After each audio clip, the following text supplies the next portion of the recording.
You might know this word autism, but this is not necessarily what it means.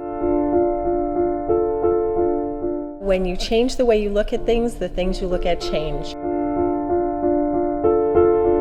He could be a role model that could have a more global impact. Now I know what my purpose in life is, and that's to be an advocate for those who can't even speak for themselves.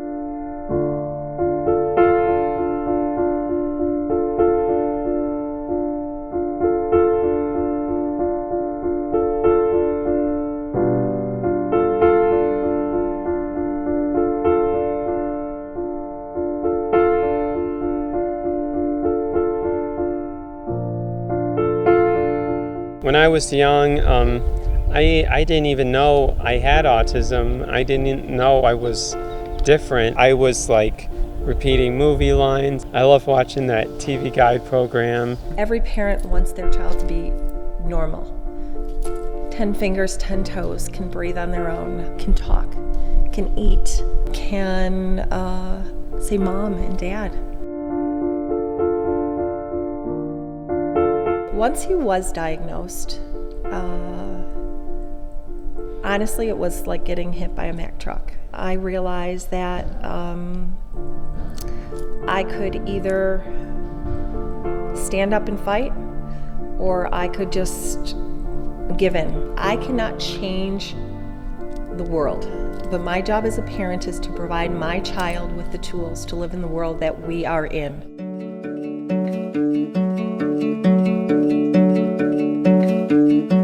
I really didn't know that I was different. Like, I was trying to get along with people. I mean, even though if some of those people weren't very friendly, and just get along with the other kids, because I was a kid and I wanted to be with everybody else. And one of the hardest thing about being autistic and being a kid was that my behaviors were different. I did make a couple friends. It's kind of hard to hold on to those relationships.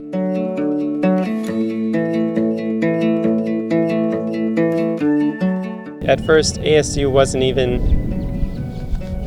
didn't feel like an option for me. The only thing that pushed me to get to that point was the support of my family, and everyone that I knew very closely wanted me to go that extra mile.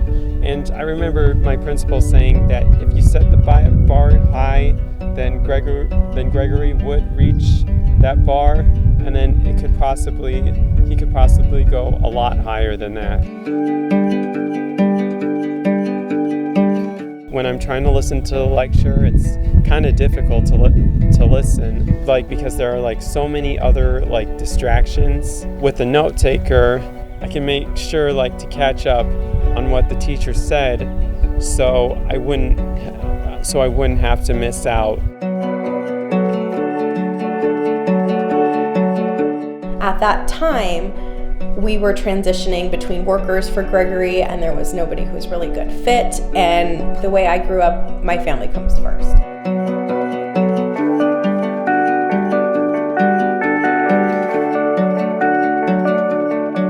I wouldn't take any of that back for the world, because everything has worked out the way that it should. To see him, progress the way he has is a huge thing. I gotta tell you, when people ask you, what is you personally, your greatest accomplishment, I always end up talking about my brother, because he has just been so much a part of my life, and he has taught me a lot.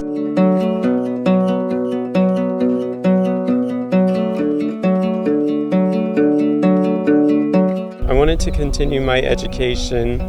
I wanted to pursue a master's degree. I came across communications studies, and when I went to my mom at first, she really did not agree with this. Why do you want to go get a degree in communication? Do you not realize that your disability is communication?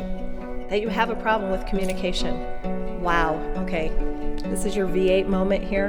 And what if we told everyone that, you know what, if you're not good at something, don't get better. With communication studies, it sort of like opens my mind more. It helps me, not only does it help me learn how to communicate better, but it also teaches me how to advocate on one's behalf.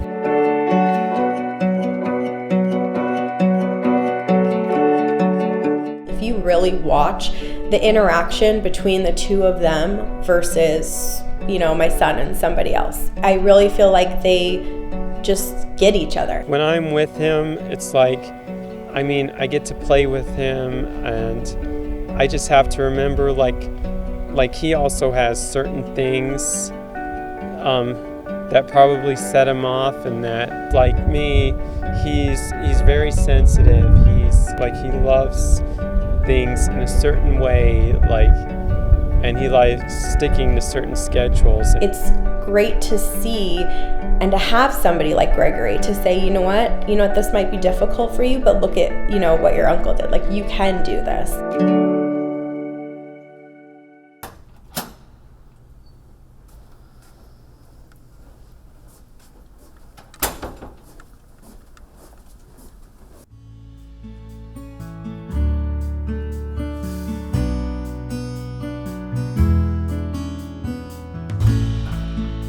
He researched the whole discipline of disability studies, and he interviewed people at existing disability studies programs and looked at the program strengths and challenges, and has created a proposal for a disability studies program at New College. And he has a goal to pursue autism advocacy, and he's putting it into practice and developing this proposal. So it's really a gift back to the community. It's important for everybody to learn about disability because it can impact you at some point. It can affect you at some point in life. It would interest disabled veterans. This program would reach out to parents who have children who are either diagnosed with a disability. It would also affect people without disabilities who know somebody who is an employer and their employees are disabled. So it's a very broad range. Even when things are difficult, he still seems to have that just positive approach to things. And I think that is like one of the big things that really helps, all of us, and really keeps, I think, all of us going, because he just has such a positive outlook. He's somebody who has a sense of mission, and so he's gonna, follow his heart because he believes strongly that there needs to be more advocates, particularly for people who are autism spectrum disorder. I'm not just doing this for myself, but I'm doing this for all the people who feel like that they couldn't get an education because they felt stupid or dumb or weak or handicapped. I just want to be one of those voices to come out and say, you can do this. Don't let anybody tell you you can't. They say when you hit a domino and you line them up, if your dominoes are in line, each time it hits the next domino, it multiplies. And with each multiplication, that small little tap right where it needs to be will not only knock all those down, but the force behind it is one that cannot be stopped. So that is my hope. If you really want to do something that you enjoy or that you love, and your disability says that you can't do it, just do it anyway. Don't stop trying. Just keep going until you reach that end point.